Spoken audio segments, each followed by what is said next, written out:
Hoy, junto a este roble que ha visto pasar siglos, nos sentamos a contar la historia de un hombre que lo tenía todo, que lo perdió todo en un día y que salió del otro lado distinto a como entró. No mejor ni peor, distinto, más hondo, como la tierra después de un terremoto que ha cambiado su propia geografía interior. Su nombre era Job, y antes de contarte lo que le pasó, necesito contarte quién era, porque si empezamos por el dolor, perdemos la mitad de la historia, la mitad más importante. Había una vez un hombre en la tierra de Uz. Así empieza el libro, sin fecha, sin genealogía larga, sin mapa preciso, como si el autor quisiera decirte desde la primera línea que esta historia no pertenece a un tiempo ni a un lugar concreto, que pertenece a todos los tiempos, que pertenece al tuyo.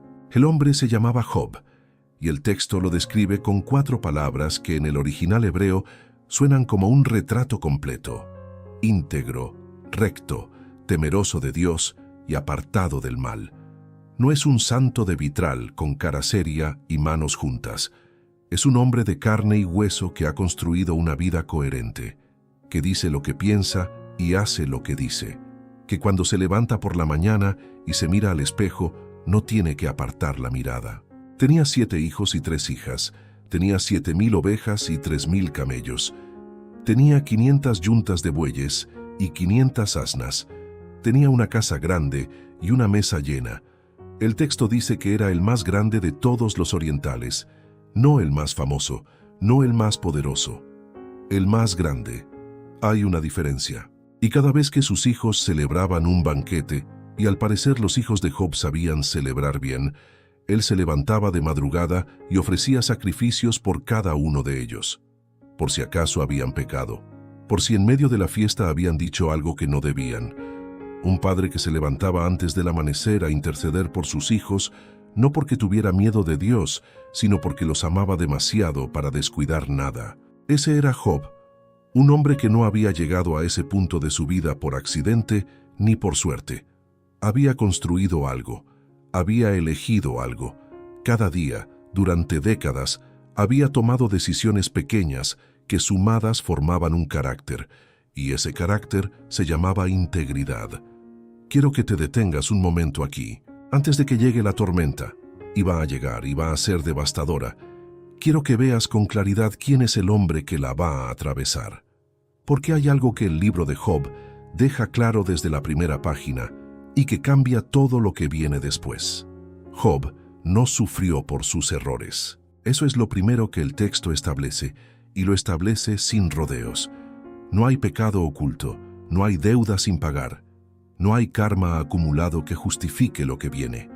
Job era un hombre bueno al que le va a pasar algo terrible, y esa frase, un hombre bueno al que le pasa algo terrible, es la pregunta más antigua que existe. ¿Por qué? ¿Por qué a este hombre? ¿Por qué a esta familia? ¿Por qué ahora? Es la misma pregunta que se ha hecho toda madre que ha perdido un hijo sin explicación, todo hombre que ha visto derrumbarse lo que construyó con sus manos, toda persona que ha llegado a un médico con resultados que no esperaba, toda familia que ha enterrado a alguien demasiado joven, demasiado bueno, demasiado pronto. ¿Por qué?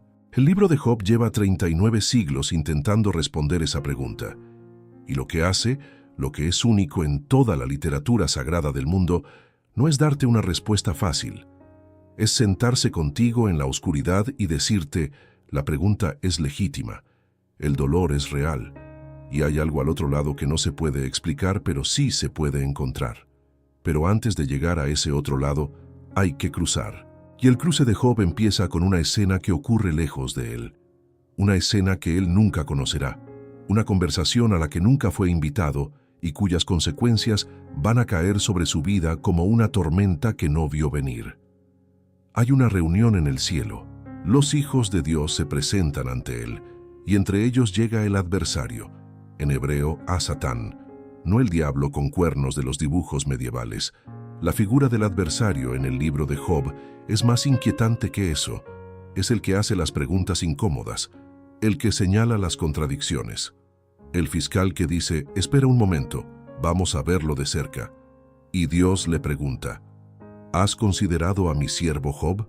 No hay nadie como él en toda la tierra. El adversario sonríe, si es que sonríe, y dice algo que lleva 39 siglos resonando. ¿Acaso Job te honra de balde?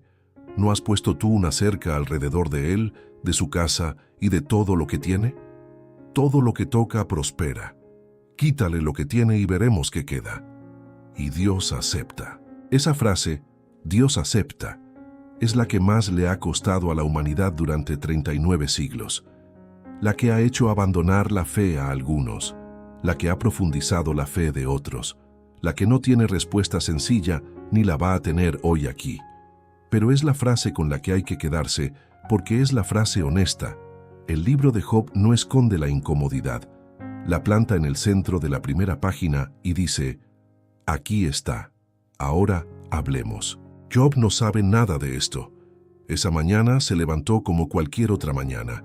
Probablemente revisó sus campos, probablemente pensó en sus hijos, probablemente hizo lo que hacía cada día, vivir con integridad en un mundo que entendía, con un Dios en quien confiaba, dentro de un orden que tenía sentido. Y entonces llegó el primer mensajero. Pero eso lo contaremos en el capítulo siguiente, porque primero necesito preguntarte algo. ¿Recuerdas el momento en que tu mundo tenía sentido? No un mundo perfecto, sino un mundo coherente, donde sabías quién eras, qué podías esperar, cómo funcionaban las cosas. Un mundo donde el esfuerzo daba fruto y la bondad tenía recompensa, y el futuro, aunque incierto, tenía una forma reconocible. ¿Recuerdas ese mundo? Job lo tenía. Lo había construido durante décadas.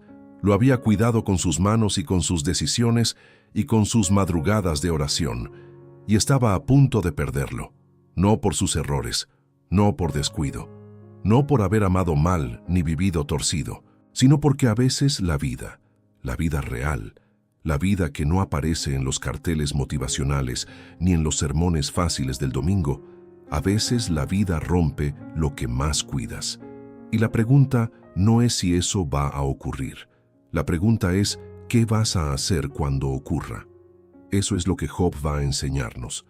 Y para entenderlo, en el próximo capítulo vamos a acompañarlo en el peor día de su vida. Hay días que empiezan como todos los demás.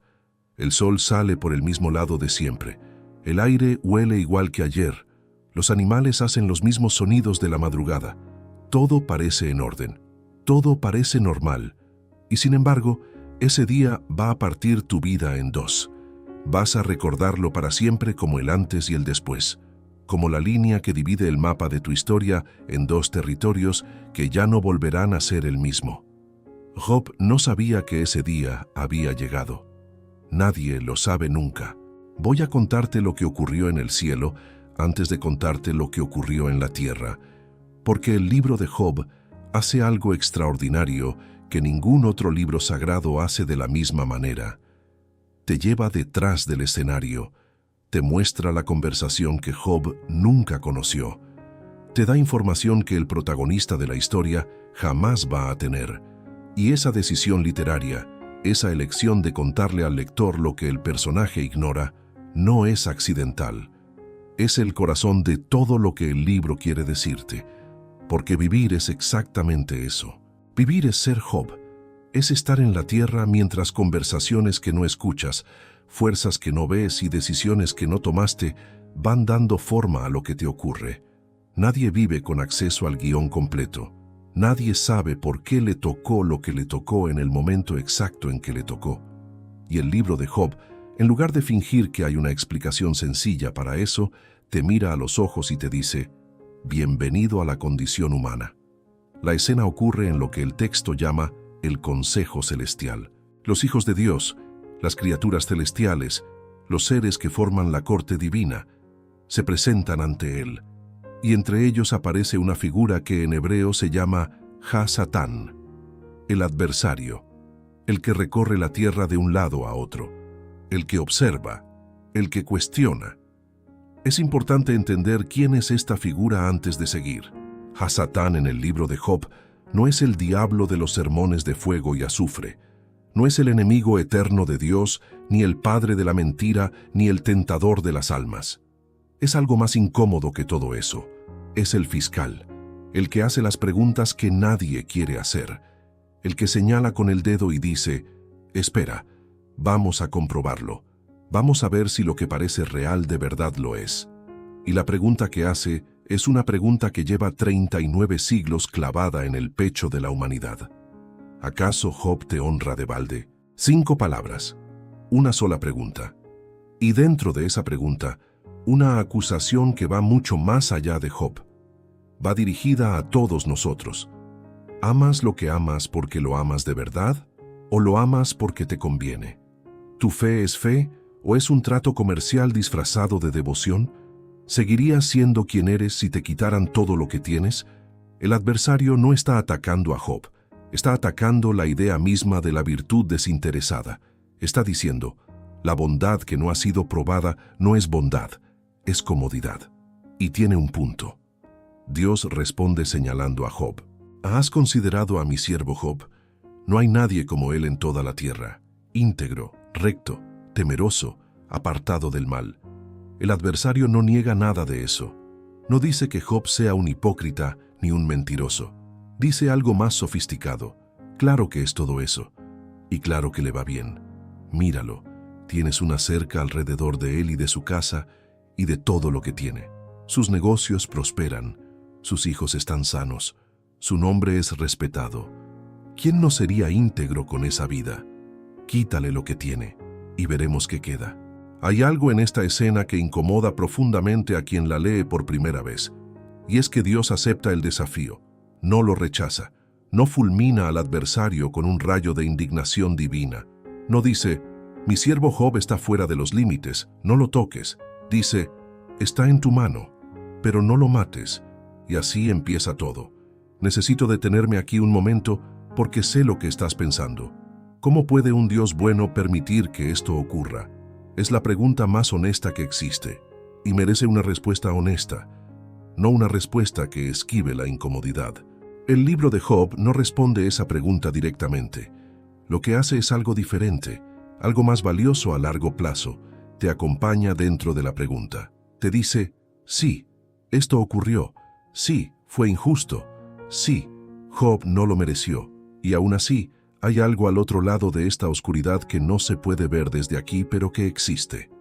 El libro no te pide que dejes de hacer la pregunta, te pide que no te quedes paralizado dentro de ella. Pero antes de llegar al otro lado, hay que cruzar el día más oscuro. Y ese día está a punto de comenzar. Job estaba en su casa cuando llegó el primer mensajero. Los hijos e hijas de Job estaban comiendo y bebiendo en casa del hermano mayor. Un día normal, una reunión familiar. Risas alrededor de una mesa. Y entonces un hombre llega corriendo, sin aliento, con los ojos de alguien que ha visto algo que no puede desver. Señor, dice, los sabeos cayeron sobre los bueyes y las asnas, y se los llevaron, y a los criados los mataron a filo de espada. Solo escapé yo para contártelo. Todavía estaba hablando ese hombre cuando llegó el segundo mensajero. Fuego de Dios cayó del cielo y quemó las ovejas y a los pastores. Solo escapé yo para contártelo. Todavía estaba hablando ese hombre cuando llegó el tercero. Los caldeos formaron 3 escuadrones y se llevaron los camellos, y a los criados los mataron a filo de espada. Solo escapé yo para contártelo. Todavía estaba hablando ese hombre cuando llegó el cuarto, y el cuarto traía la noticia que ningún padre puede escuchar. Tus hijos y tus hijas estaban comiendo y bebiendo en casa de su hermano mayor, y un gran viento vino del lado del desierto y golpeó los 4 ángulos de la casa, y la casa cayó sobre los jóvenes y murieron. Solo escapé yo para contártelo. 4 mensajeros, 4 golpes, uno detrás del otro sin dejar espacio para respirar entre uno y el siguiente, como si el dolor tuviera prisa, como si el derrumbe quisiera ser total antes de que Job tuviera tiempo de aferrarse a algo. El texto dice que Job se levantó, rasgó su manto, se rapó la cabeza y cayó al suelo. Y adoró. Eso es lo que dice el texto. Adoró. No de inmediato entendemos qué significa eso. No es resignación ciega. No es negación del dolor. No es el gesto automático de alguien que ha ensayado la respuesta correcta. Es algo más profundo y más extraño y más humano que todo eso. Es un hombre que en el momento de mayor oscuridad todavía encuentra algo sólido debajo de sus pies.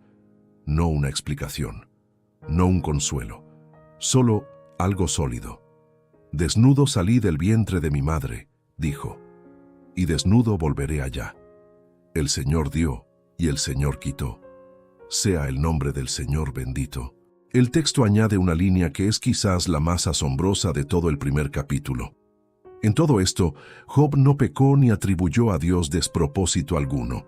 Pero la historia no termina aquí, porque hay una segunda reunión en el cielo. El adversario vuelve, y Dios vuelve a señalar a Job. ¿Ves? Todavía mantiene su integridad. Perdió todo y no te dio la razón. El adversario tiene una respuesta preparada. Piel por piel. Todo lo que el hombre tiene lo dará por su vida. Pero extiende tu mano y toca su hueso y su carne, y verás si no te maldice en tu propia cara. Y Dios acepta de nuevo, con un límite: no lo mates. Entonces Job fue herido con una sarna maligna desde la planta del pie hasta la coronilla. Se sentó entre las cenizas y tomó un trozo de teja para rascarse. Ya no era el hombre más grande de los orientales, era un hombre roto sentado en las cenizas, rascándose las llagas con un trozo de cerámica rota. Hasta su mujer llegó a decirle: ¿todavía mantienes tu integridad? Maldice a Dios y muérete. Y Job le respondió: hablas como habla una mujer necia. ¿Recibiremos de Dios el bien y no recibiremos el mal? Doña Esperanza tiene 78 años y vive en un pueblo pequeño de Castilla desde que nació. Perdió a su marido hace 12 años y a su hijo mayor hace 4. 2 golpes separados por 8 años que sin embargo los recuerda como si hubieran llegado juntos, como si el tiempo entre uno y otro hubiera desaparecido en su memoria. Me dice que lo más difícil no fue el primer día. El primer día hay tanto que hacer, tanta gente alrededor, tanto movimiento, que el dolor tiene que esperar su turno. Lo más difícil fue la primera mañana en que se despertó y la casa estaba quieta y no había nada que hacer y el dolor ya no tenía que esperar. Esa mañana, me dice, no pedí explicaciones. Ya sabía que no iban a llegar. Solo pedí que alguien se quedara conmigo en la oscuridad. Y algo se quedó. No sé cómo llamarlo, pero se quedó. Job estaba sentado en las cenizas y tenía 3 amigos que venían de camino. Sus nombres eran Elifaz, Bildad y Zofar. Habían escuchado todo el mal que había venido sobre Job y se pusieron de acuerdo para ir juntos a condolerse con él y a consolarlo. Cuando lo vieron de lejos, no lo reconocieron. El hombre que tenían delante no era el Job que recordaban. Era una sombra. Era alguien que había sido vaciado. Y entonces hicieron algo que, al menos en ese primer momento, fue exactamente lo correcto. Alzaron su voz y lloraron. Rasgaron sus mantos, esparcieron polvo sobre sus cabezas y se sentaron con él en el suelo durante 7 días y 7 noches, sin decir una sola palabra, porque veían que el dolor era muy grande. 7 días de silencio, 7 días de presencia sin palabras, 7 días de acompañar sin intentar arreglar. Eso fue lo mejor que hicieron los amigos de Job, y es una lástima que no se quedaran ahí, porque cuando abrieron la boca todo cambió. Pero eso lo contaremos en el capítulo 4. Antes, en el próximo capítulo, vamos a acompañar a Job en algo que casi nadie se atreve a hacer. Vamos a escucharlo gritar. Hay un silencio que protege y hay un silencio que aplasta. El silencio que protege es el que viene de adentro, el que uno elige cuando todavía no tiene palabras para lo que siente, cuando el dolor es tan nuevo y tan grande que ponerle nombre se siente como reducirlo. Ese silencio es sabio. Ese silencio es el cuerpo y el alma pidiendo tiempo. El silencio que aplasta es el que viene de afuera, el que otros esperan de ti, el que la educación y la religión y la buena crianza construyen alrededor del dolor como una jaula invisible. El silencio que dice: no hagas una escena, no asustes a los niños, no pierdas la fe delante de la gente. Sé fuerte, sé digno, sé lo que se supone que debes ser en un momento como este. Job guardó el primer silencio durante 7 días. Pero al 8º día abrió la boca. Y lo que salió no fue una oración. Maldijo el día en que nació. Así, sin rodeos, sin preparación, sin advertencia. El hombre íntegro y recto que adoró a Dios en el momento de mayor pérdida, el hombre que dijo el Señor dio y el Señor quitó, ese mismo hombre, 7 días después se sienta en las cenizas y maldice el día en que llegó al mundo. Perezca el día en que nací, dice. Y la noche en que se dijo, ha sido concebido un varón. Sea aquel día oscuridad.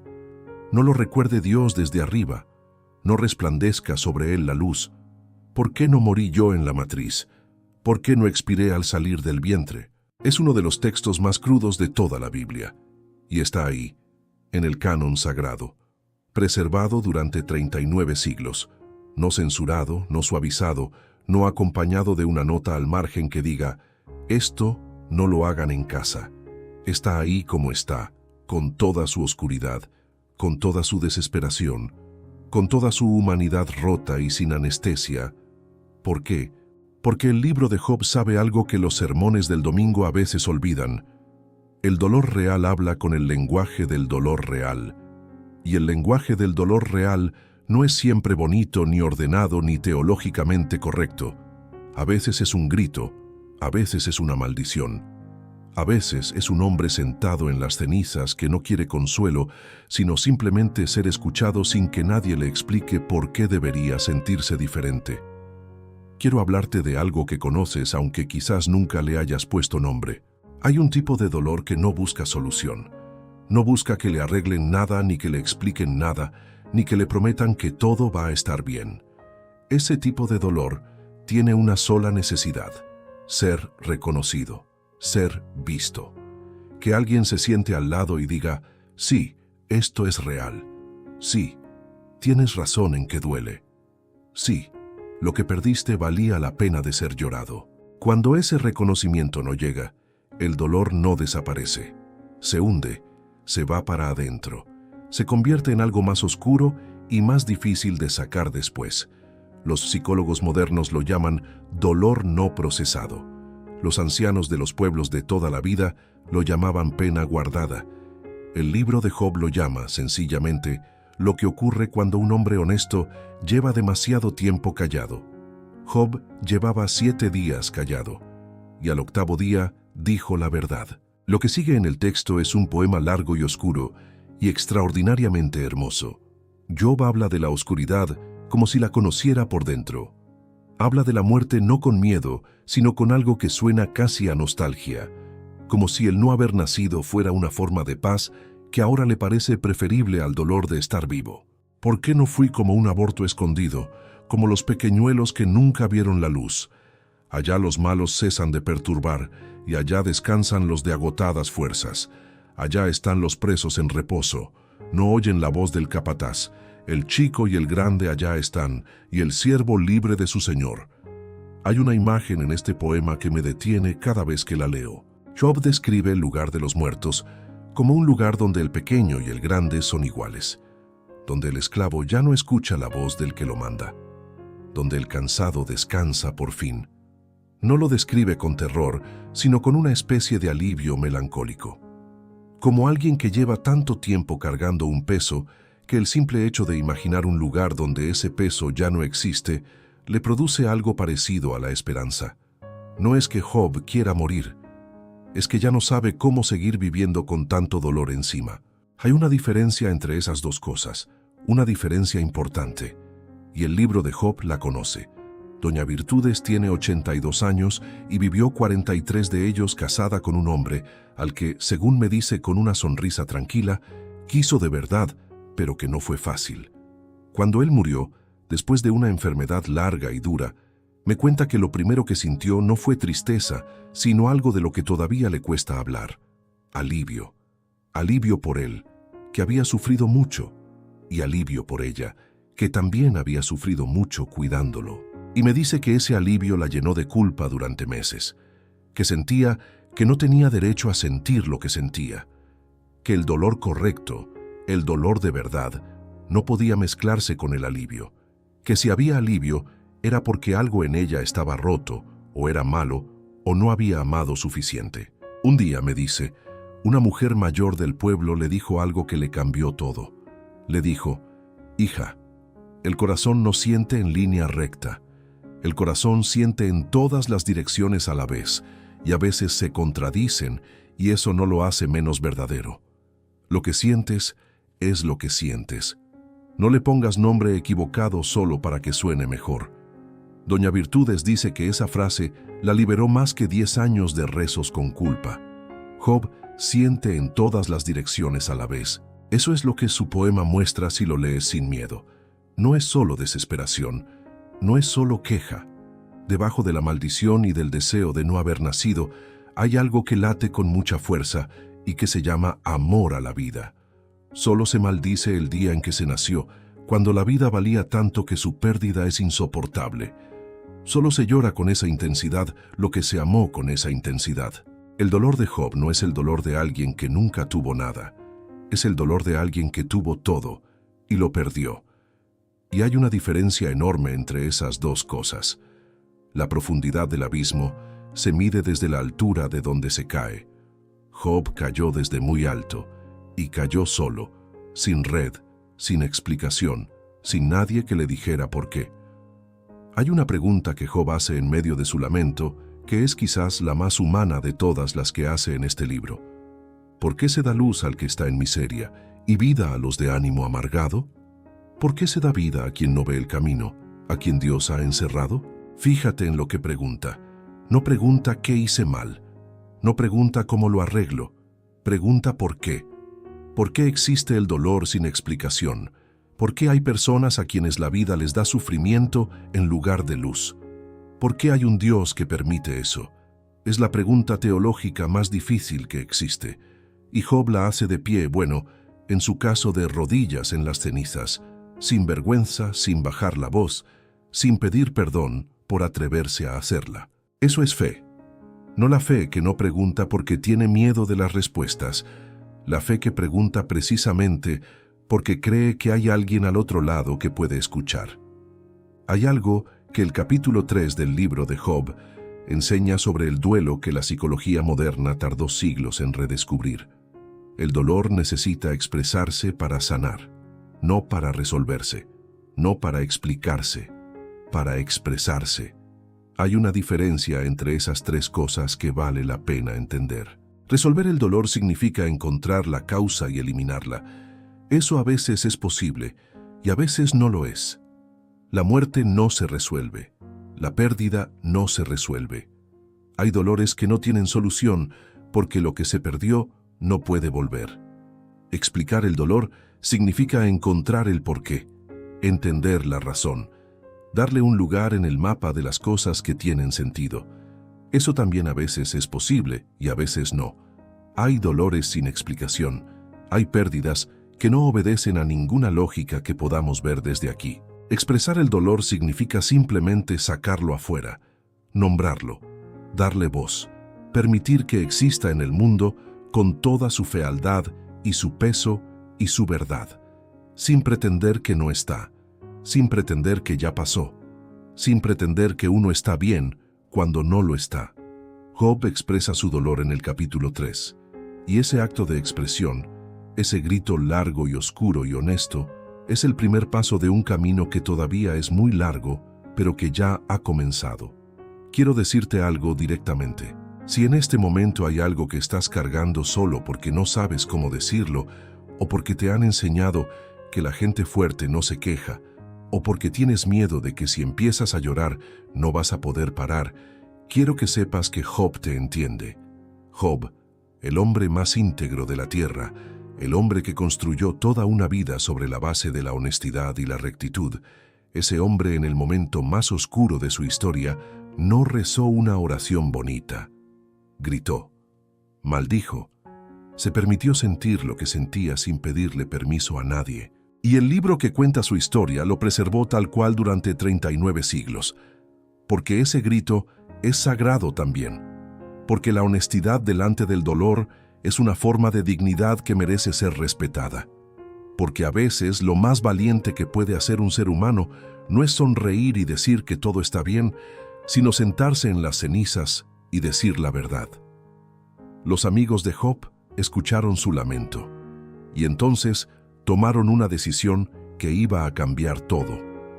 Abrieron la boca y en el momento en que lo hicieron, el consuelo que habían venido a dar se convirtió en algo muy diferente, en algo que Job no necesitaba, en algo que, sin quererlo, iba a hacerle más daño que el silencio. En el próximo capítulo vamos a hablar de algo que todos hemos vivido alguna vez, desde los dos lados.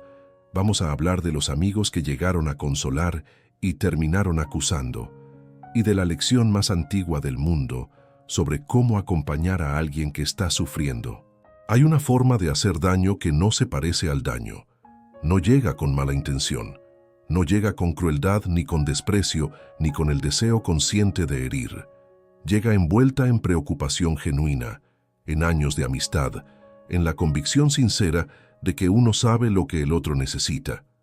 Llega con la cara del amor y las palabras de la razón y la seguridad de quien cree que está ayudando. Y sin embargo, hace daño. A veces más daño que el silencio. A veces más daño que el abandono. Porque el abandono al menos es honesto. Pero el consuelo que hiere llega disfrazado de lo que más necesitas, y cuando te das cuenta de lo que realmente es, ya está dentro. Elifaz, Bildad y Zofar vinieron a consolar a Job, y terminaron destruyéndolo. Recuerda dónde los dejamos. Habían llegado desde lejos cuando escucharon las noticias. Habían visto a Job de lejos, y no lo habían reconocido. Habían llorado con él, rasgado sus mantos, esparcido polvo sobre sus cabezas, y se habían sentado con él en el suelo durante 7 días y 7 noches sin decir una sola palabra. 7 días de silencio. Ese silencio fue el mejor regalo que le dieron a Job, y también fue el único regalo verdadero que le dieron, porque cuando abrieron la boca, todo cambió. El primero en hablar fue Elifaz de Temán. Elifaz es el más anciano de los 3, el más sabio, al menos en su propia estimación, el que habla con más cuidado, con más elegancia, con más consideración aparente. Empieza con algo parecido a la ternura. Si te hablo, ¿te molestarás? Porque, ¿quién podrá detener las palabras? Suena razonable, suena humilde, suena como alguien que quiere ayudar, y entonces dice lo que realmente piensa. Recuerda, te ruego, ¿quién que fuera inocente ha perecido? ¿Dónde han sido destruidos los rectos? Lo que yo he visto es que los que aran iniquidad y los que siembran injuria, eso mismo ciegan. Traducción al lenguaje de todos los días. Algo habrás hecho. Nadie sufre así sin motivo. Dios es justo y la vida es justa. Y si te está pasando esto, es porque en algún lugar, en algún momento, cometiste algo que ahora estás pagando. Quizás no lo recuerdas, quizás no eras consciente, pero está ahí. Búscalo, encuéntralo, confiésalo, y todo se arreglará. Es la teología más cómoda del mundo. Es también la más cruel cuando se aplica al que sufre sin haberlo merecido. Elifaz continúa con una visión nocturna que dice haber tenido. Una figura que pasó ante su rostro en medio de la noche y le susurró al oído: ¿puede el hombre ser más justo que Dios? ¿Puede el varón ser más limpio que el que lo hizo? El argumento es sutil, pero demoledor. Incluso si crees que eres inocente, no lo eres. Comparado con Dios, nadie es inocente. Todos tenemos algo.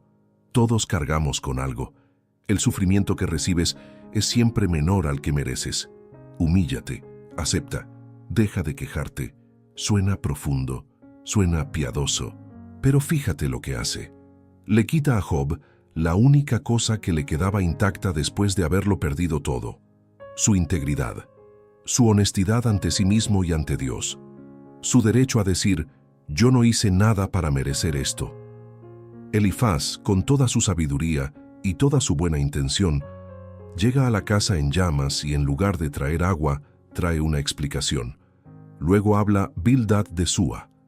Bildad es más directo que Elifaz, menos elegante, menos paciencia para los rodeos. Va al grano con una brutalidad que por lo menos tiene el mérito de no disfrazarse demasiado. ¿Acaso torcerá Dios el derecho? ¿Pervertirá el Omnipotente la justicia? Si tus hijos pecaron contra Él, Él los entregó a la obra de sus manos. Tus hijos murieron porque pecaron. Eso es lo que dice Bildad. Los hijos de Job, que estaban comiendo y bebiendo en casa del hermano mayor, que murieron cuando la casa se derrumbó sobre ellos, murieron porque se lo ganaron.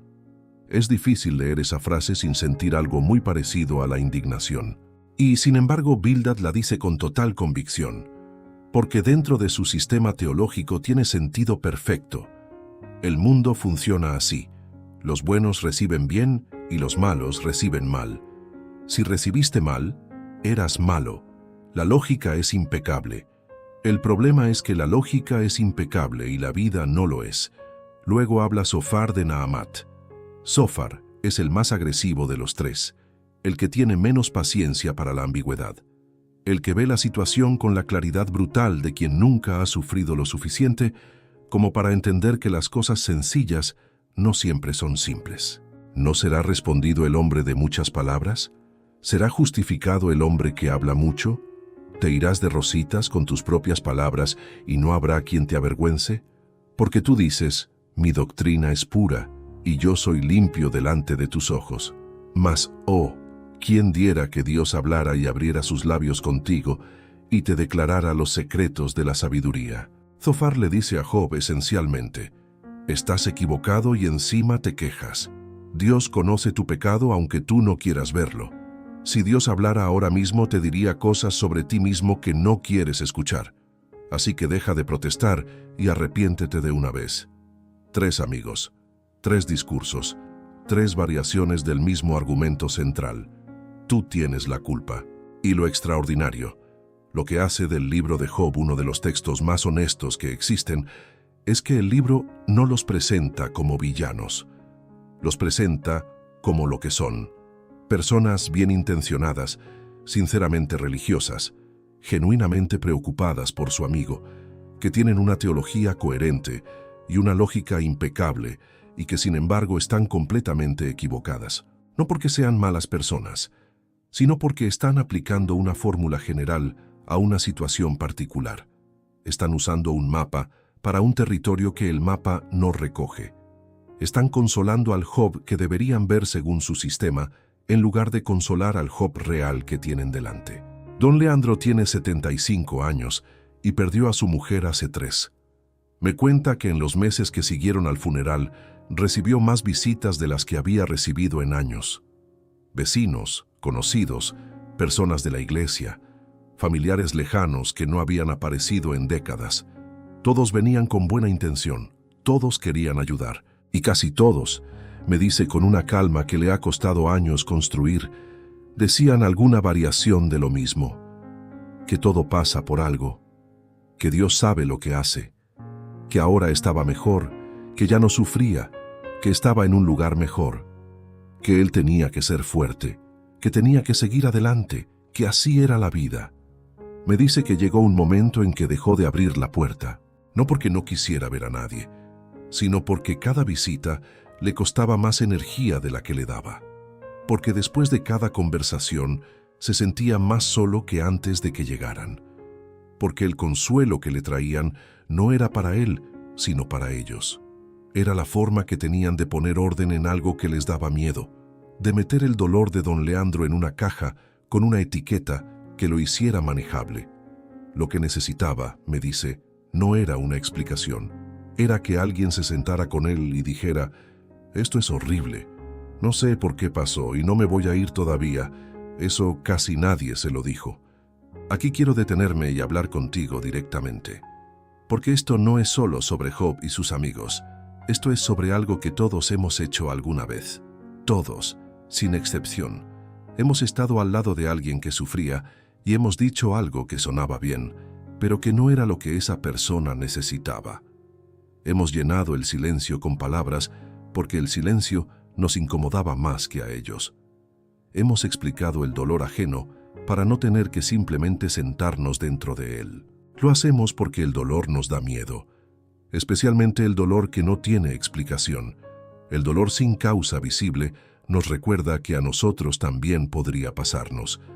que el mundo no es tan justo como nos gustaría, que la bondad no siempre protege y la fe no siempre previene, y el esfuerzo no siempre alcanza. Y entonces construimos explicaciones, teologías, sistemas, causas y efectos, porque un mundo donde el sufrimiento tiene explicación es un mundo donde podemos protegernos de él.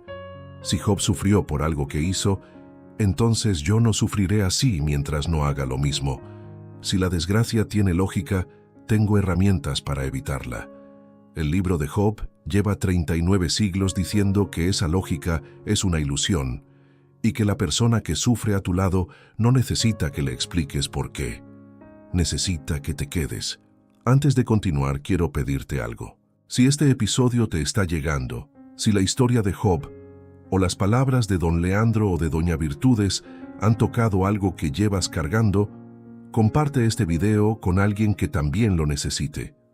No porque queramos más oyentes, sino porque a veces la forma más concreta de decirle a alguien que no está solo es enviarle algo que dice en voz alta lo que él no sabe cómo decir. Y si todavía no te has suscrito a Palabras de Roble, este es el momento.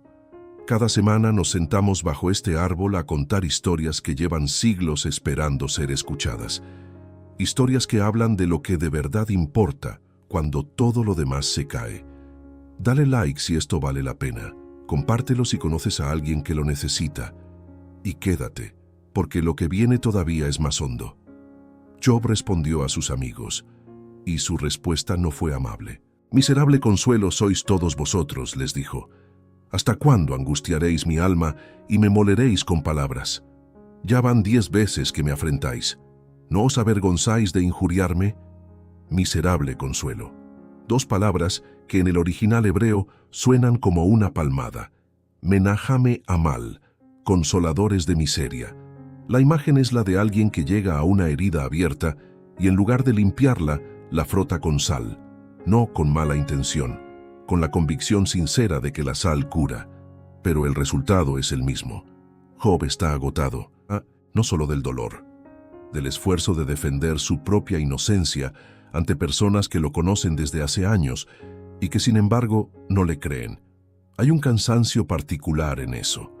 El cansancio de tener que probar que eres quien eres ante quien deberías saberlo sin que se lo pruebes.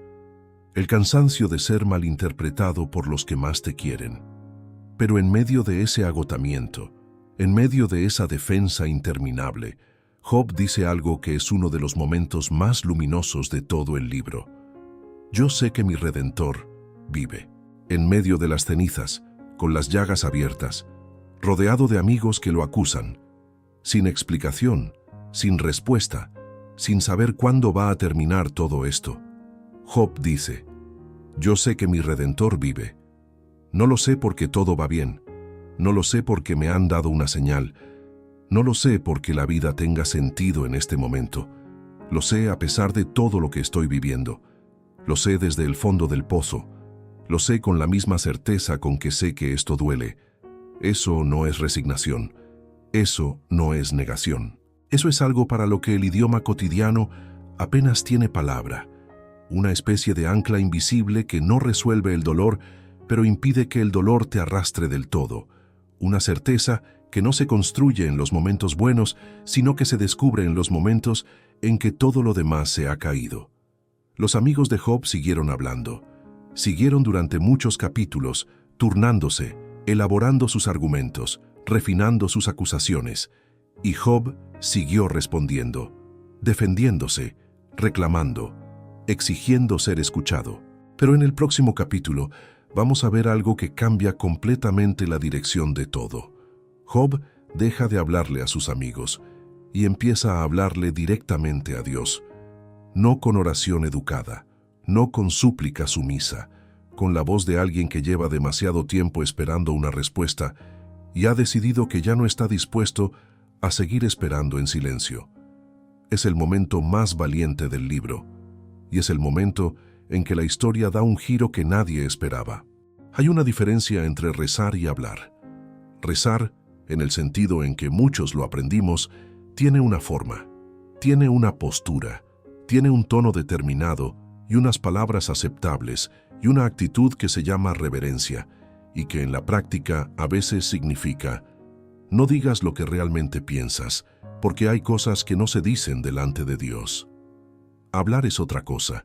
Hablar es lo que haces cuando ya no te quedan energías para mantener la forma, cuando el dolor es más grande que el protocolo, cuando llevas tanto tiempo rezando con las palabras correctas que un día te despiertas y descubres que esas palabras ya no salen, que se han vaciado, que lo único que queda es lo que realmente sientes y lo que realmente quieres decir y lo que realmente necesitas preguntar.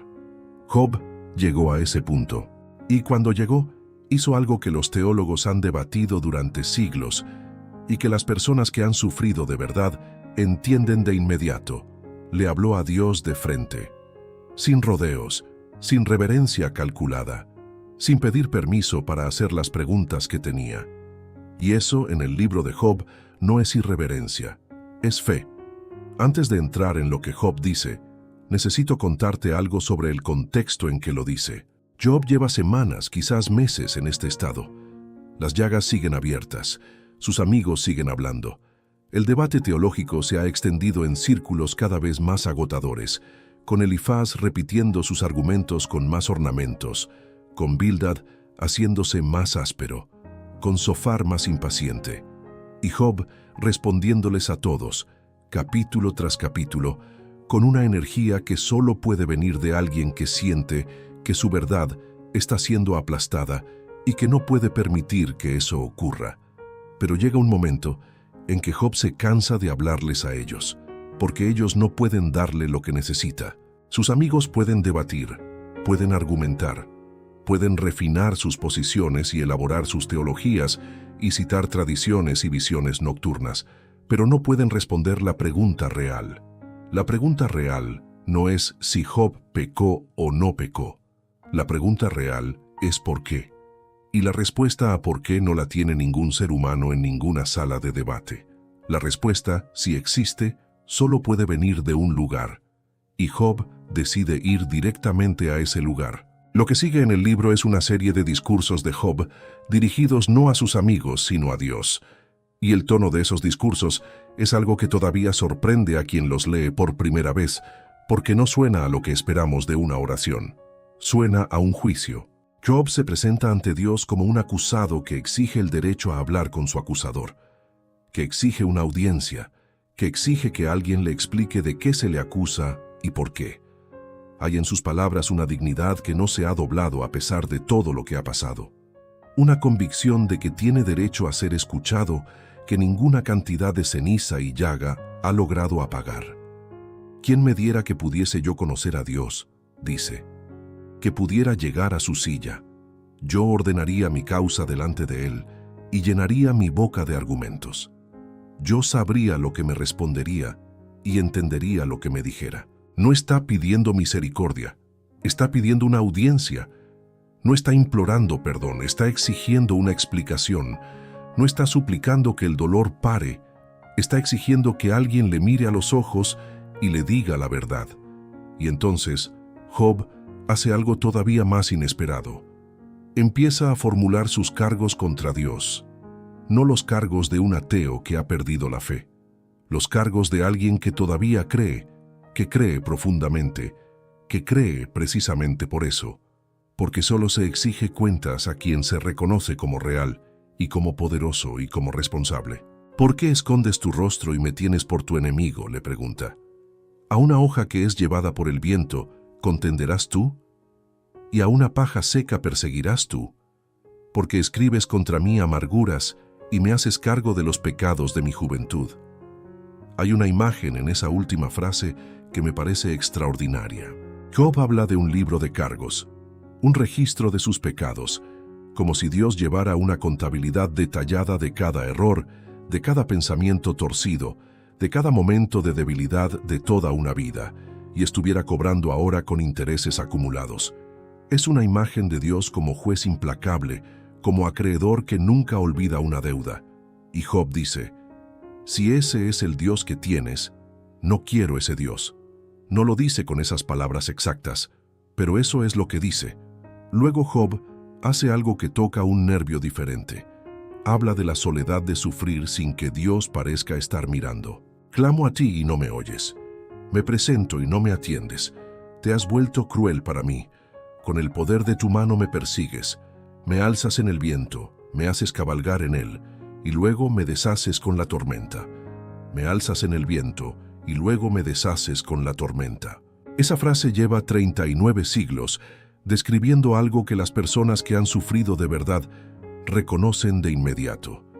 La sensación de que lo que creías que te sostenía es lo mismo que te está destrozando. Que la fe que construiste durante años no es un refugio sino un campo abierto donde la tormenta te encuentra más expuesto que nunca. Que el Dios en quien confiabas parece haberse vuelto la fuente misma del dolor. No es ateísmo, es algo más difícil que el ateísmo. El ateísmo al menos tiene la comodidad de la ausencia. Esto es otra cosa. Es la presencia de algo que duele. Doña Remedios tiene 80 años y ha vivido una vida que, según sus propias palabras, no ha sido fácil, pero tampoco ha sido injusta. Tiene la serenidad de las personas que han llegado a una paz que no es resignación, sino entendimiento. Pero me cuenta que hubo un período de su vida, cuando tenía poco más de 50 años, y perdió a su hija pequeña después de una enfermedad de 2 años, en que dejó de rezar. No dejó de creer, me dice con precisión. Dejó de rezar, porque rezar le parecía en ese momento una hipocresía, porque lo que sentía no cabía en las palabras que conocía para rezar, porque si iba a hablar con Dios, tendría que decirle cosas que no sabía si se podían decir, y prefería el silencio a la mentira. Entonces un día, me cuenta, estaba sola en la cocina y algo se rompió por dentro y empezó a hablar. No rezar, hablar. Le dijo a Dios todo lo que pensaba, todo lo que sentía, todo lo que no le había dicho en meses de silencio porque no sabía si se podía decir. Y me dice que cuando terminó estaba llorando y estaba furiosa y estaba agotada. Pero también sentía algo que hacía mucho tiempo no sentía. Sentía que no estaba sola. No porque hubiera recibido una respuesta, sino porque había hablado de verdad por primera vez en meses. Y hablar de verdad, incluso al vacío, incluso sin respuesta, tiene algo que el silencio calculado nunca tiene. Quiero hablarte ahora de algo que el capítulo 5 del libro de Job enseña, y que creo que es uno de los regalos más grandes de todo el texto. La fe que se atreve a confrontar es más fuerte que la fe que solo obedece. Eso suena peligroso dicho así. Suena a permiso para hacer lo que uno quiera y llamarlo fe. Pero no es eso. Es algo mucho más específico y mucho más profundo. Hay una fe que se construye sobre el acuerdo, sobre la comodidad, sobre la correspondencia entre lo que creemos y lo que nos pasa. Esa fe dice, confío en Dios porque las cosas van bien, porque mis oraciones obtienen respuesta, porque el mundo se comporta de la manera que mi teología predice. Es una fe real, pero es una fe que solo funciona mientras el mundo coopera. Y luego está otra fe, una fe que no descansa sobre el acuerdo sino sobre el vínculo, que dice, me parece incomprensible lo que está pasando, me parece injusto, tengo preguntas que no tienen respuesta y reclamos que no han sido atendidos, y sin embargo no me voy, no porque me hayas convencido, sino porque llevas tanto tiempo siendo parte de lo que soy que no sé cómo irme aunque quisiera. Esa fe no es bonita, no es la que aparece en los carteles con frases inspiradoras, pero es la que sobrevive la tormenta, y Job la tiene. Hay un momento en los discursos de Job que es quizás el más desconcertante de todo el libro y que por eso mismo merece detenerse en él. Job no solo acusa a Dios, Job pide a Dios que sea su abogado. ¿No llora el que está en miseria?, dice. ¿Y mi alma no se entristecerá por el pobre? Cuando esperaba el bien, entonces vino el mal. Cuando esperaba la luz, vino la oscuridad. Mis entrañas se agitan y no reposan. Días de aflicción me han alcanzado. Clamo a ti, oh Dios, y no me respondes. Y luego, en un giro que desafía cualquier categoría simple, añade, yo sé que tú me salvarás.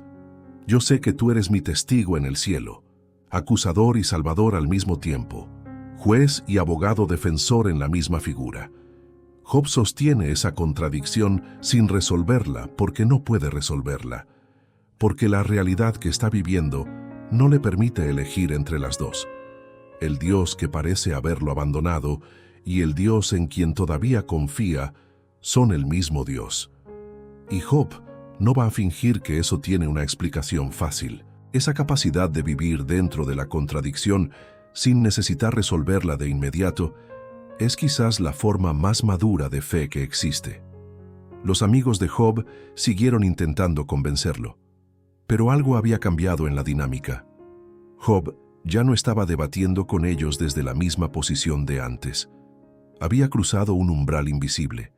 Había dicho las cosas más difíciles que tenía que decir, no a sus amigos, sino directamente al cielo, y eso le había dado una claridad que el debate no podía quitarle. Sus amigos lo notaron, y sus argumentos empezaron a perder fuerza no porque Job los hubiera derrotado, sino porque Job ya no estaba completamente presente en el debate. Parte de él estaba en otro lugar, esperando una respuesta que todavía no había llegado, pero que de alguna manera sentía que iba a llegar. Y entonces apareció alguien que nadie esperaba. Un joven que había estado callado todo el tiempo, que había esperado su turno mientras los mayores hablaban, que tenía algo diferente que decir, algo que no era la repetición del argumento de siempre, sino una puerta hacia algo nuevo. Su nombre era Eliú, y en el próximo capítulo vamos a escuchar lo que dijo. Porque lo que dijo Eliú, el personaje más olvidado de todo el libro de Job, es quizás la clave que abre la puerta hacia lo que viene después. Hay sabiduría que viene de los años, la que se construye despacio, capa sobre capa, como los anillos de un árbol que ha sobrevivido muchos inviernos, la que no necesita demostrar nada porque lleva décadas siendo probada, la que habla con calma porque ya no tiene nada que ganar ni que perder. Esa sabiduría existe y merece respeto, y hay momentos en que es exactamente lo que se necesita. Pero hay otra sabiduría, la que viene no de los años, sino de haber visto con ojos que todavía no se han acostumbrado a ver de cierta manera, la que llega sin el peso de las tradiciones acumuladas, sin la necesidad de defender posiciones que se han sostenido durante décadas, sin el miedo inconsciente a estar equivocado que a veces hace que los sabios de muchos años repitan sus certezas en lugar de interrogarlas. Esa sabiduría también existe, y en el libro de Job llega en la forma de un joven que lleva capítulos enteros sentado en silencio, escuchando, esperando su turno, con algo que decir que no puede callarse más. Su nombre era Eliú, hijo de Baraquel, busita, de la familia de Ram. Y lo primero que dice es una disculpa. Yo soy joven, dice, y vosotros sois ancianos. Por eso me quedé atrás y no me atreví a mostraros mi opinión. Yo pensaba que los años hablarían y que la multitud de años enseñaría sabiduría. Hay una honestidad desarmante en esa introducción. Eliú no llega con la arrogancia del que cree que sabe más que todos. Llega con la incomodidad del que ha escuchado durante demasiado tiempo algo que le parece incompleto y ya no puede seguir callado. Llega con el respeto genuino hacia los mayores intacto y con la convicción también genuina de que los mayores en este caso no lo han dicho todo. Pero ciertamente el espíritu que hay en el hombre, dice, y el soplo del Omnipotente es el que da entendimiento. No son los muchos años los que dan sabiduría, ni los ancianos los que entienden el derecho. Es una frase valiente dicha en una habitación llena de ancianos que llevan semanas argumentando con toda la autoridad de su edad y su experiencia. No los insulta, no los descarta, pero tampoco les cede el terreno solo porque son mayores. Eliú está enojado. El texto lo dice con una claridad que llama la atención. Estaba enojado con Job porque se justificaba a sí mismo más que a Dios. Pero también estaba enojado con los tres amigos porque no habían encontrado respuesta y sin embargo habían condenado a Job. Esa doble indignación es importante. Eliú no está del lado de Job contra sus amigos, tampoco está del lado de los amigos contra Job. Está del lado de algo más difícil, la verdad completa, que en este caso resulta que no cabe completamente en ninguna de las posiciones que se han defendido hasta ahora. Es una posición incómoda, la posición de quien ve los errores de todos y no puede aplaudir a ninguno, la posición del que llega tarde a un debate que se ha calentado demasiado y tiene que decir, esperad, creo que nos estamos perdiendo algo. Lo primero que Eliú hace es responderle a Job, y su respuesta a Job es diferente a la de los otros tres en algo fundamental. No le dice que sufre porque pecó, no busca el error oculto, no construye un caso de acusación a partir de los principios generales de la justicia divina.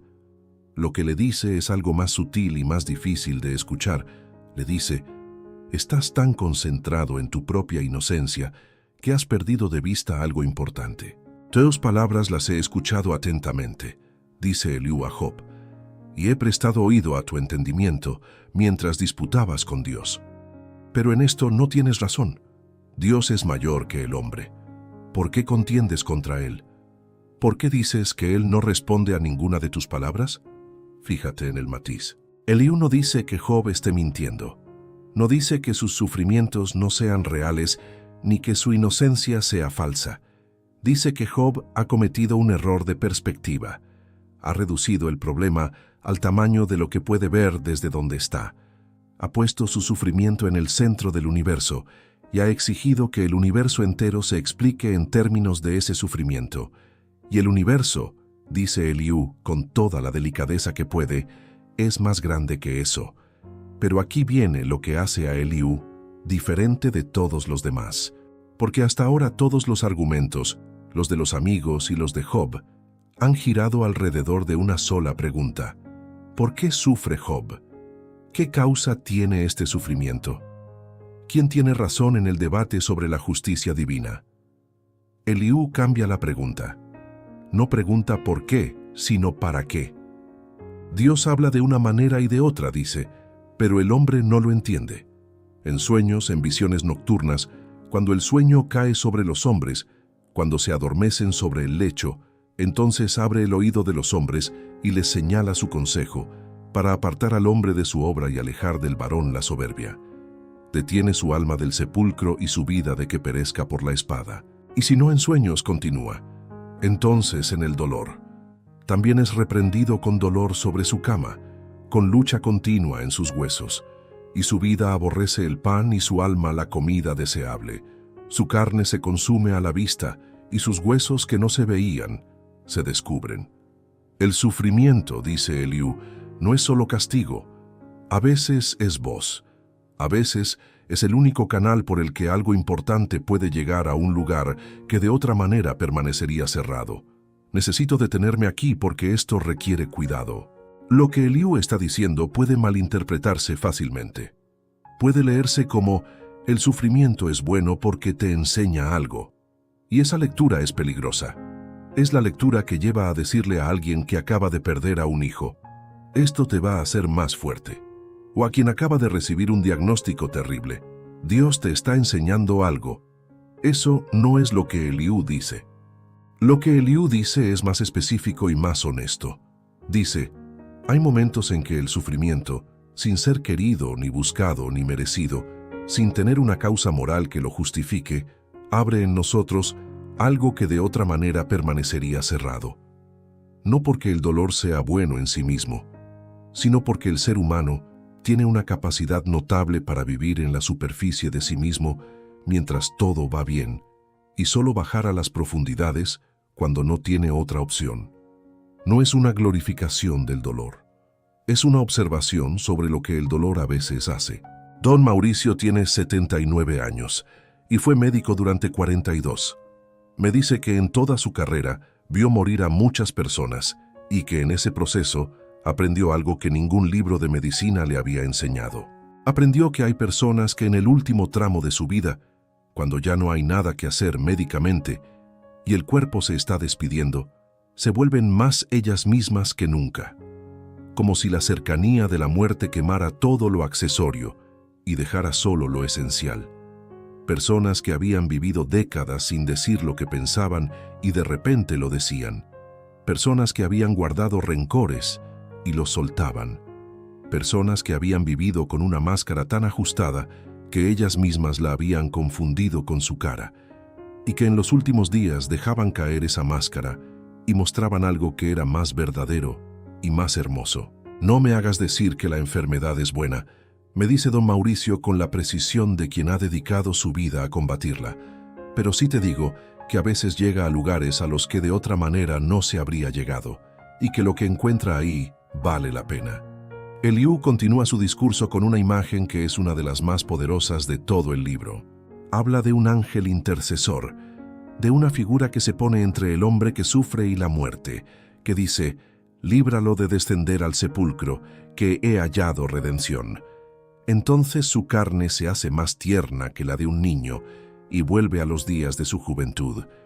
Orará a Dios y éste le será propicio, verá su faz con júbilo y Dios le devolverá su justicia. Y luego Eliú dice algo sobre Job directamente que nadie había dicho antes. Mira, Dios obra todo esto 2 y 3 veces con el hombre, para apartar su alma del sepulcro y para iluminarle con la luz de los vivientes. 2 y 3 veces. No una sola vez con un solo mensaje, sino repetidamente, con paciencia, intentando llegar por diferentes caminos al mismo lugar.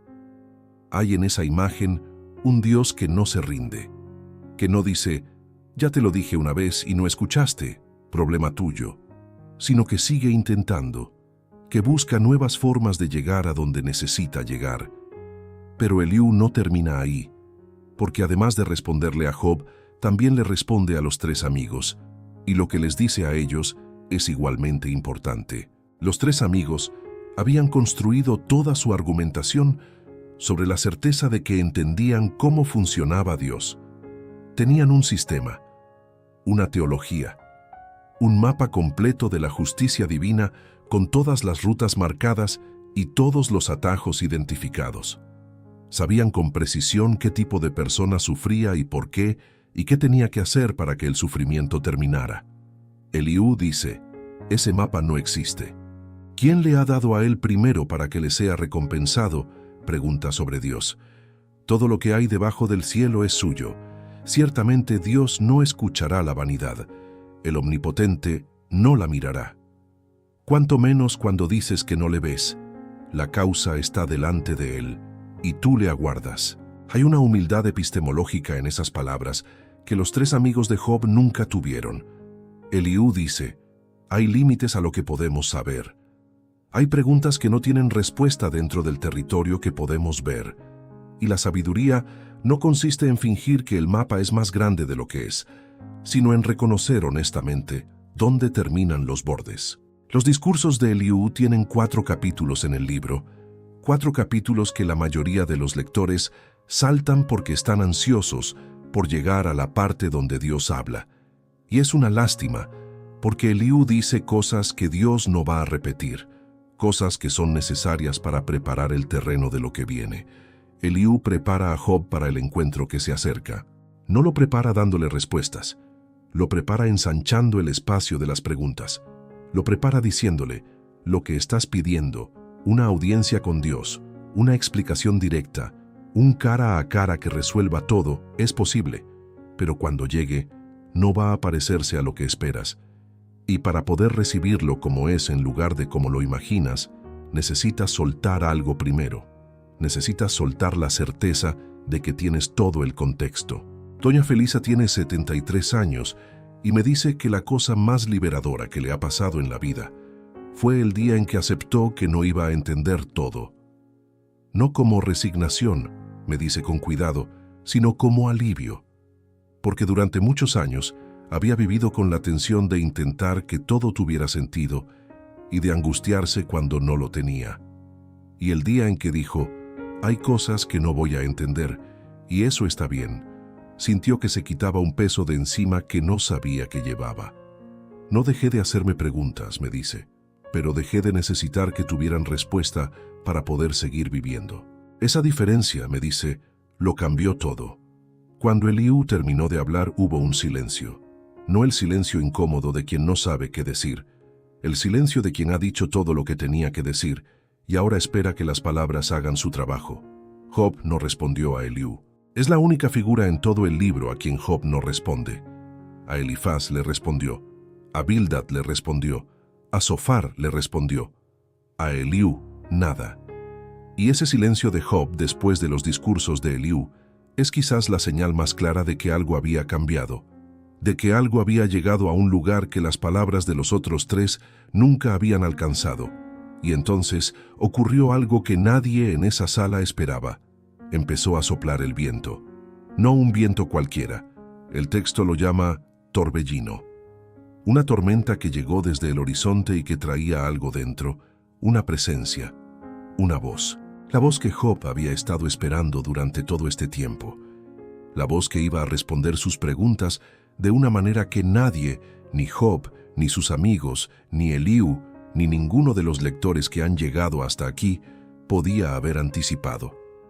En el próximo capítulo vamos a escuchar esa voz y vamos a descubrir por qué la respuesta de Dios es a la vez la más desconcertante y la más hermosa de toda la Biblia.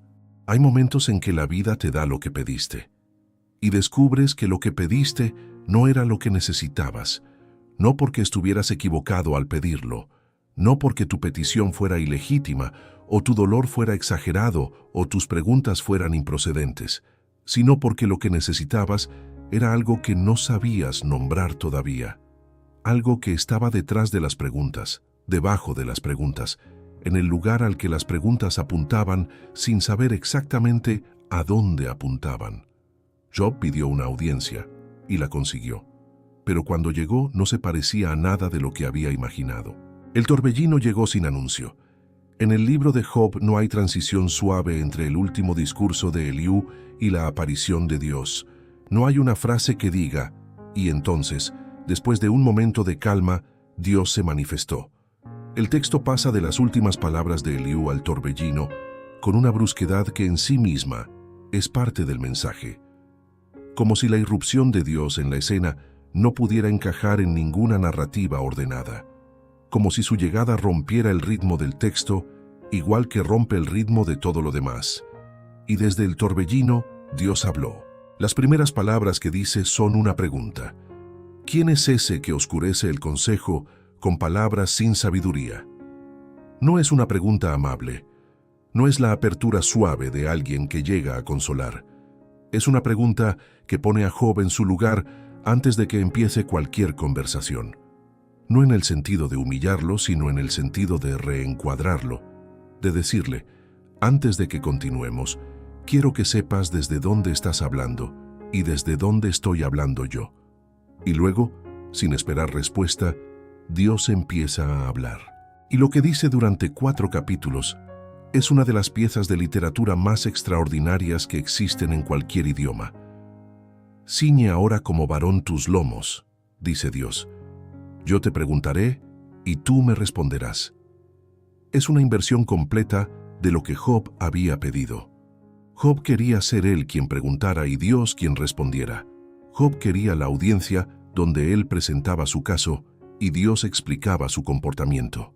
Job quería justicia en el sentido de una contabilidad clara, una balanza equilibrada, una explicación que hiciera que el sufrimiento tuviera sentido dentro de un sistema comprensible.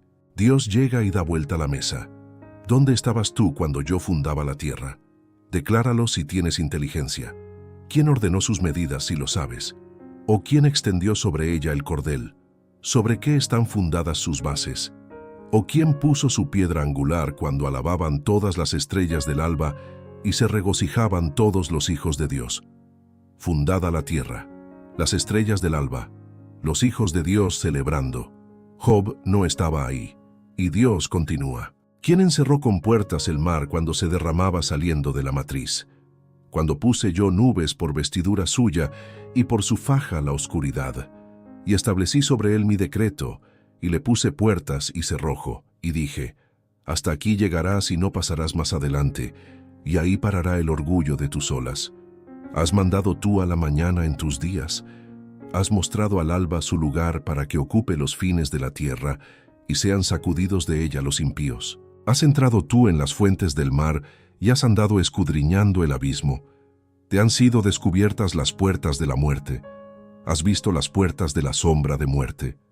¿Has considerado tú esto porque ya eras nacido entonces? ¿O porque es grande el número de tus días? La pregunta que surge al leer este pasaje por primera vez es legítima y hay que decirla sin rodeos. ¿Es esto una respuesta? Job preguntó por qué sufría. Preguntó dónde estaba Dios cuando todo se derrumbó. Preguntó por qué un hombre inocente recibe el trato que recibe un culpable. Preguntó las preguntas más hondas que un ser humano puede hacer, y Dios llega desde el torbellino y le habla de los fundamentos de la tierra, de las puertas del mar, de las Pléyades y el Orión, de los depósitos de la nieve, del rayo y el trueno. ¿Dónde está la respuesta? Esa es la pregunta honesta, y merece una respuesta honesta.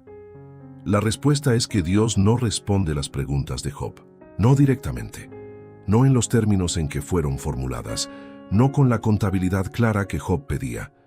Y durante siglos, esto ha perturbado a los lectores del libro.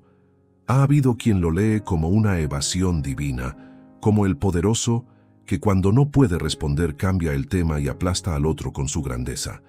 Ha habido quien lo lee como crueldad disfrazada de majestad. Pero hay otra manera de leerlo, una manera que requiere estar dispuesto a sentarse dentro de la incomodidad un momento antes de buscar la salida. Lo que Dios hace desde el torbellino no es responder las preguntas de Job.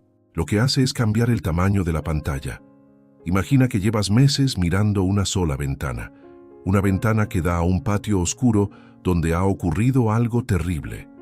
Todo lo que ves es ese patio. Todo lo que puedes pensar es en ese patio. Tu dolor, tus preguntas, tu necesidad de explicación, todo gira alrededor de lo que ocurrió en ese patio oscuro. Y entonces alguien abre la pared entera y descubres que el patio oscuro está dentro de un paisaje que se extiende hasta donde la vista no alcanza. Montañas que no habías visto, océanos que no sabías que existían, estrellas que llevan ardiendo desde antes de que existiera cualquier patio y cualquier dolor y cualquier pregunta. El patio sigue siendo real, el dolor sigue siendo real. Nada de lo que ves a través de la pared abierta invalida lo que ocurrió en el patio. Pero ya no puedes ver solo el patio. ¿Has considerado al asno montés?, pregunta Dios. ¿Atarás tú al Pléyades las cadenas o desatarás las ligaduras del Orión? ¿Sacarás tú a su tiempo las constelaciones de las Pléyades o guiarás a la Osa Mayor con sus hijos? ¿Sabes tú las ordenanzas del cielo? ¿Dispondrás tú su potestad sobre la tierra? ¿Alzarás tú tu voz hasta las nubes para que te cubra la abundancia de las aguas? ¿Enviarás los relámpagos para que vayan y te digan, aquí estamos? ¿Quién puso la sabiduría en el corazón o quién dio entendimiento al espíritu? Hay algo en la acumulación de estas preguntas que empieza a tener un efecto diferente al que produce una sola pregunta. Una sola pregunta puede ser aplastante. 2 preguntas pueden ser un debate. Pero 40 preguntas seguidas, cada una más vasta que la anterior, cada una apuntando a un aspecto diferente de un universo que opera con una complejidad que ninguna mente humana puede abarcar. 40 preguntas así producen algo distinto. Producen silencio interior, no el silencio de la derrota. El silencio de quien de repente se da cuenta de que estaba en una habitación pequeña y la habitación era mucho más grande de lo que pensaba, y necesita un momento para que los ojos se ajusten. Doña Asunción tiene 84 años y me dice que la cosa más importante que aprendió en su vida no la aprendió de joven, sino pasados los 70. Me dice que de joven creía que entender era lo mismo que controlar, que si entendía por qué pasaban las cosas, podía anticiparlas, prevenirlas, manejarlas, que el conocimiento era una forma de poder sobre la vida, y que con los años fue aprendiendo, despacio y a veces con dolor, que la vida no funciona así, que hay cosas que no se entienden y que sin embargo son, que hay dolores que no tienen explicación y que sin embargo ocurren, que hay belleza que no se puede analizar y que sin embargo te cambia. Y me dice que el día en que dejó de exigirle a la vida que se explicara a sí misma, fue el día en que empezó a vivirla de verdad. No porque renunciara a pensar, sino porque dejó de confundir el mapa con el territorio. El mapa es útil, me dice con la precisión de quien ha pensado mucho esto, pero el territorio es más grande, siempre. Y si te quedas mirando el mapa cuando deberías estar mirando el territorio, te pierdes lo más importante. Job escuchó todo, y cuando Dios terminó la primera ronda de preguntas, Job respondió, y lo que dijo fue esto: He aquí que yo soy vil. ¿Qué te responderé? Mi mano pongo sobre mi boca, una vez hablé y no responderé.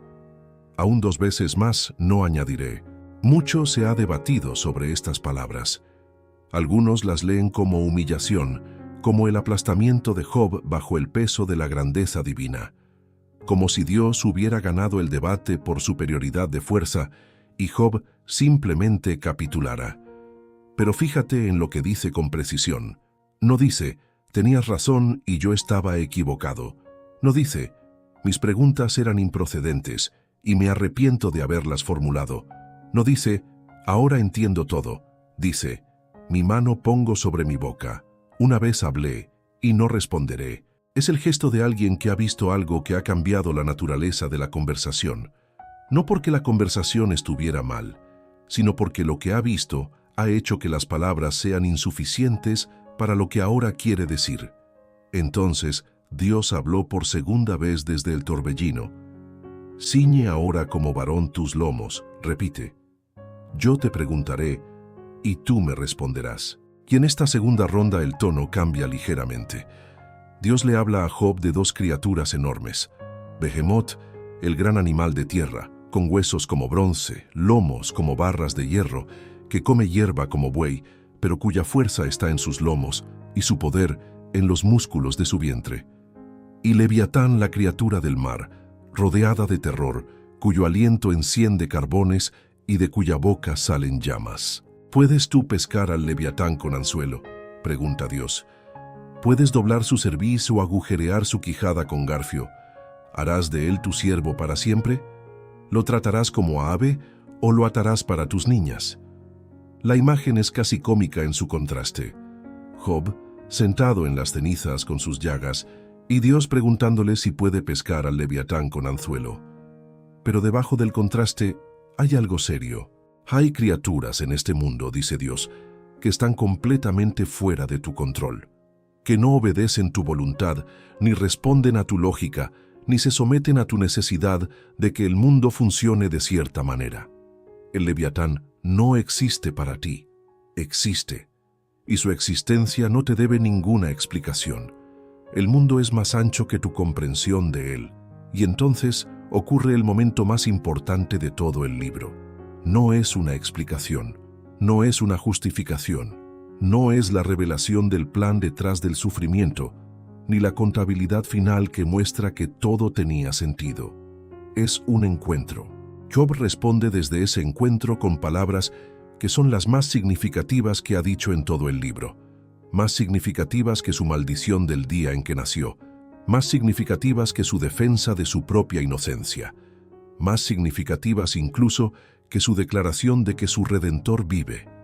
Yo sé que todo lo puedes, dice Job a Dios, y que no hay pensamiento que se esconda de ti. ¿Quién es el que oscurece el consejo sin entendimiento? Por tanto, yo hablaba lo que no entendía, cosas demasiado maravillosas para mí que yo no comprendía, y luego la frase que lo cambia todo. De oídas te había oído, mas ahora mis ojos te ven. De oídas te había oído, mas ahora mis ojos te ven. Job tenía fe antes de que empezara todo esto, una fe sólida, construida durante décadas, probada en la vida cotidiana, pero era una fe de segunda mano, una fe aprendida, recibida, heredada, una fe que sabía cosas sobre Dios, pero que no había tenido un encuentro directo con Él de esta naturaleza. El sufrimiento, con todo su horror, con toda su injusticia, con todo el peso de los meses de llagas y cenizas y amigos que acusan, y cielo que parece callado, el sufrimiento produjo algo que la vida cómoda no había producido. Un encuentro real. No el conocimiento sobre Dios, sino el encuentro con Dios. No la teología sobre la presencia divina, sino la experiencia de esa presencia. No el mapa, sino el territorio. Y Job dice, ahora mis ojos te ven. No dice, ahora entiendo por qué. No dice, ahora tiene sentido todo lo que pasó. Dice, ahora te veo. Y eso, en el lenguaje de Job, y en el lenguaje de toda persona que ha cruzado una oscuridad real, es suficiente.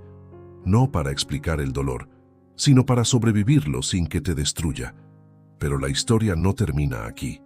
Porque antes de que termine, Dios dice algo sobre los 3 amigos de Job que nadie esperaba. Después de haber hablado con Job, Dios se volvió a Elifaz y le dijo: Mi furor se encendió contra ti y tus 2 compañeros, porque no habéis hablado de mí lo recto como mi siervo Job. Espera. Job, que gritó, que maldijo, que acusó, que exigió una audiencia, que dijo cosas que los 3 amigos consideraban blasfemas e impropias, ese Job habló de Dios lo recto. Y los 3 amigos, con toda su teología pulida y sus argumentos elaborados y su defensa apasionada de la justicia divina, no lo hicieron. ¿Cómo es eso posible? Porque Job, en medio de todo su dolor y toda su ira y todas sus preguntas, nunca rompió la relación, nunca dejó de dirigirse directamente a Dios, nunca convirtió a Dios en un concepto que defender desde lejos. Le habló de frente, con honestidad brutal, desde el dolor real, sin filtros ni protocolos. Y eso, dice Dios, es hablar de mí lo recto. Los amigos hablaron sobre Dios. Job le habló a Dios. Y esa diferencia en el libro de Job lo es todo. En el próximo capítulo vamos a ver lo que ocurrió después, lo que Job recuperó y lo que nunca volvió a ser como antes, y las 3 lecciones que este hombre, sentado en las cenizas con sus llagas, nos deja a todos los que alguna vez hemos preguntado qué hacemos con el dolor que no tiene explicación. Hay personas que atraviesan el fuego y salen quemadas. Hay personas que atraviesan el fuego y salen endurecidas, con una costra sobre todo lo que antes era blando y vulnerable y abierto, con los ojos un poco más cerrados, con la boca un poco más apretada, con una distancia nueva entre ellas y el mundo que no estaba ahí antes de la tormenta, y hay personas que atraviesan el fuego y salen distintas, no mejores en el sentido sencillo de la palabra, no más felices, ni más tranquilas, ni más libres de dolor, distintas en el sentido de que algo en su interior se reorganizó durante el cruce, como cuando un hueso roto suelda y el lugar donde estuvo la fractura queda más denso que el hueso original, no sin marca, pero más sólido precisamente donde estuvo roto. Job salió distinto, y hoy, en este último capítulo, vamos a ver qué significa eso, qué recuperó, qué perdió para siempre, y qué encontró que no hubiera podido encontrar de ninguna otra manera. El libro de Job termina con una restauración. Después del encuentro desde el torbellino, después de que Dios reprendió a los 3 amigos y les dijo que no habían hablado de él lo recto como su siervo Job, y después de que Job oró por sus amigos, el texto dice algo que ha incomodado a algunos lectores y consolado a otros. Y quitó el Señor la aflicción de Job cuando él hubo orado por sus amigos. Y aumentó el Señor todo lo que había tenido Job al doble, al doble.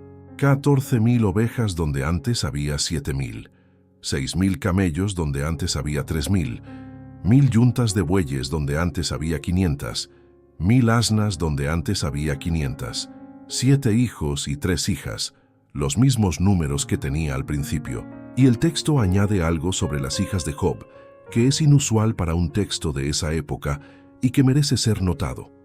Dice que en toda la tierra no había mujeres tan hermosas como las hijas de Job, y que su padre les dio herencia entre sus hermanos. En una cultura donde las mujeres raramente recibían herencia, Job les dio a sus hijas lo mismo que a sus hijos. El hombre que salió del fuego no volvió exactamente como era. Volvió con algo más ancho, algo más generoso, algo más capaz de ver lo que antes quizás pasaba por alto. Pero aquí necesito detenerme, porque sé lo que algunos están pensando.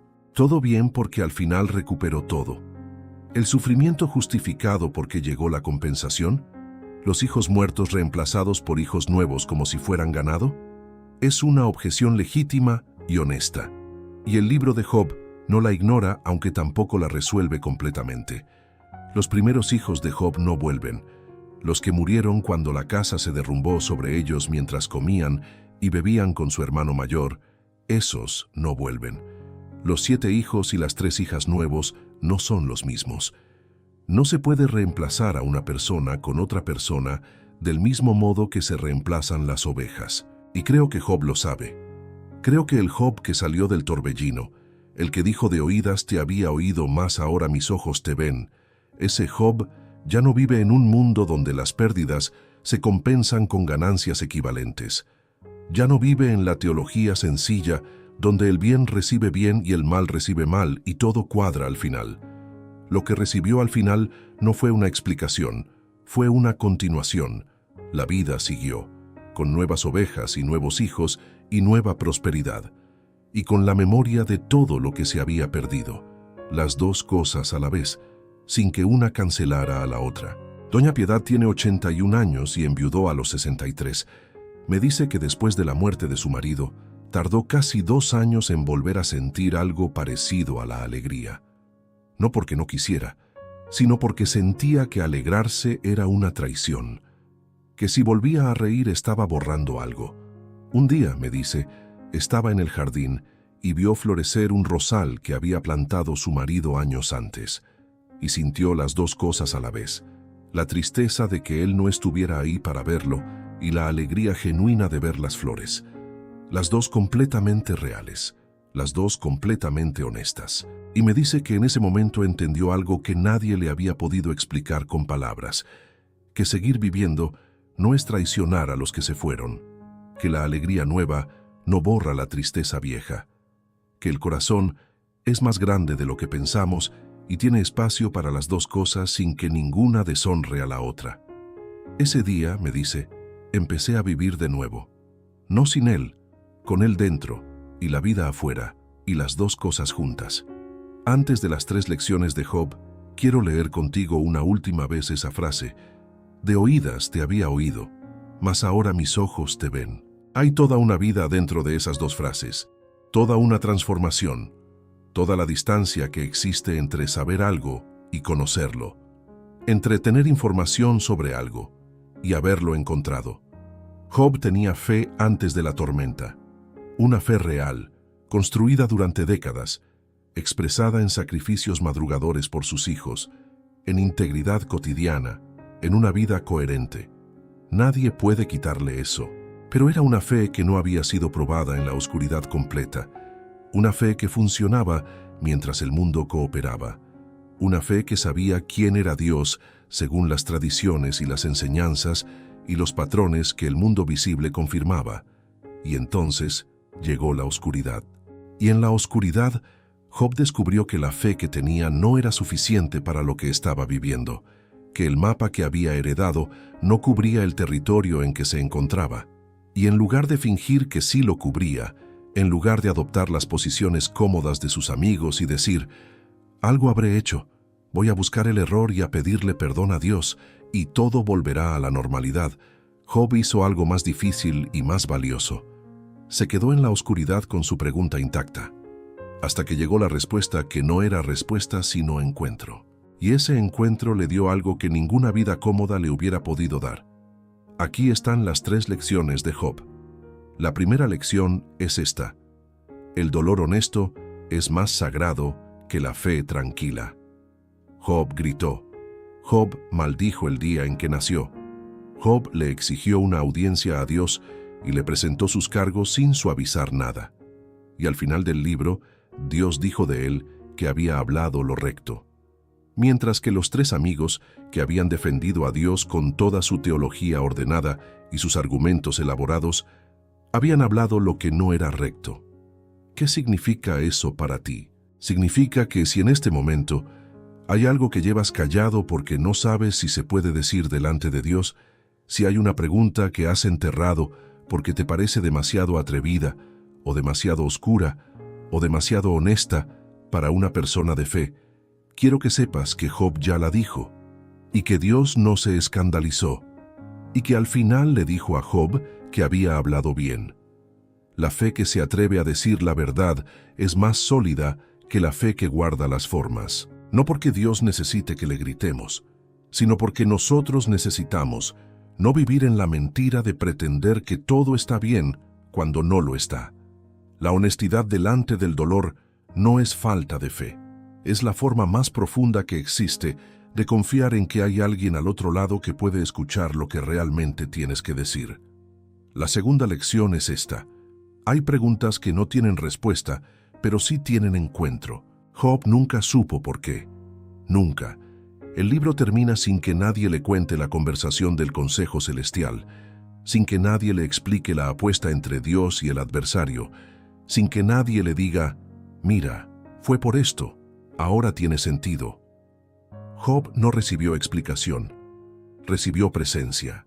Y en el libro de Job, esa presencia resulta ser suficiente.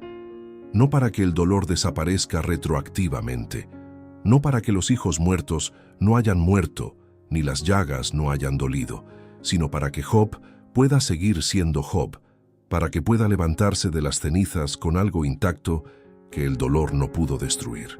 Hay dolores en la vida que no van a recibir explicación, pérdidas que no van a tener un porqué visible, heridas que no van a poder meterse dentro de un sistema que las haga comprensibles. Y la pregunta no es cómo conseguir la explicación. La pregunta es cómo seguir viviendo con integridad cuando la explicación no llega. Job dice, con encuentro, con presencia, con algo que no se puede demostrar, pero sí se puede reconocer cuando llega. Algo que no resuelve el dolor, pero impide que el dolor sea la última palabra. La tercera lección es esta. El que sale de la oscuridad distinto tiene algo que dar que el que nunca entró no puede dar. Job oró por sus amigos. Eso es lo que dice el texto. Después de todo lo que le hicieron, después de las semanas de acusación y de argumentos y de consuelo que hería, después de que Dios mismo dijo que habían hablado lo que no era recto, Job oró por ellos, no porque el daño no hubiera sido real, sino porque Job había cruzado algo que le había cambiado la geografía interior. Había estado en el fondo y había visto desde ahí cosas que no se ven desde arriba.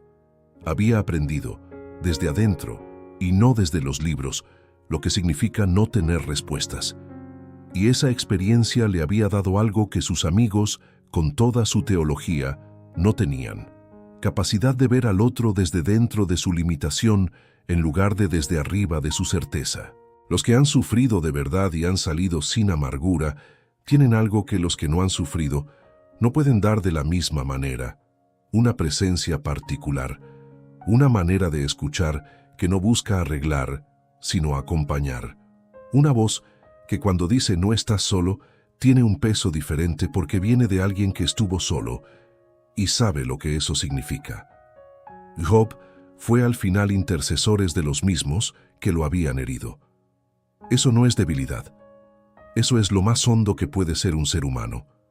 Quiero hablarte directamente ahora. Si llegaste hasta aquí es porque algo en la historia de Job tocó algo en ti. Quizás es un dolor que llevas cargando solo porque no sabes cómo explicarlo. Quizás es una pregunta que llevas enterrada porque no sabes si es legítima hacerla. Quizás es una pérdida que todavía no tiene nombre completo. Quizás es simplemente el cansancio de un mundo que a veces no funciona como debería y la necesidad de saber que alguien más lo ha notado. Job lo notó y no miró para otro lado. Se sentó en las cenizas y dijo la verdad, y gritó al cielo hasta que el cielo respondió. Y cuando el cielo respondió no con explicaciones, sino con presencia, Job encontró suficiente para seguir. Eso no resuelve tu dolor, pero quizás te acompaña dentro de él. Y a veces eso es exactamente lo que se necesita, no la solución, la compañía. Antes de dejarte con la pregunta final, quiero pedirte algo. Si la historia de Job te ha dado algo hoy, si estas palabras han llegado a algún lugar que necesitaba ser alcanzado, comparte este episodio con alguien que también lo necesite. No tienes que escribirles una explicación larga, solo envíaselo. A veces, la forma más concreta de decirle a alguien que no está solo es enviarle algo que dice en voz alta lo que él no sabe cómo decir. Suscríbete a Palabras de Roble si todavía no lo has hecho. Cada semana nos sentamos bajo este árbol a contar historias que llevan siglos esperando ser escuchadas. Historias que hablan de lo que de verdad importa, del dolor real y de la fe real, y de las personas que cruzaron lo que tenían que cruzar y salieron del otro lado distintas. Dale like si esto ha valido tu tiempo. Compártelo si conoces a alguien que lo necesita. Y quédate, porque el próximo episodio cuenta la historia de alguien que conoces, pero que no conoces del todo. Alguien cuya historia tiene capas que casi nadie ha visto. Alguien que pasó años huyendo de lo que más amaba antes de entender que lo que más amaba era precisamente lo de lo que huía. Su nombre es Jonás. Y la próxima vez que te sientas tragado por algo más grande que tú, su historia va a tener algo que decirte. Hasta entonces, quédate bajo la sombra de este roble, que ha visto pasar muchas tormentas. Y sigue aquí. Aquí tengo una pregunta final para ti. Si hoy tuvieras que sentarte en las cenizas con tu verdad más honesta, sin adornarla ni explicarla, ni pedirle perdón a nadie por sentirla, ¿qué es lo que dirías? No tienes que decírselo a nadie, pero tal vez valga la pena decírtelo a ti mismo.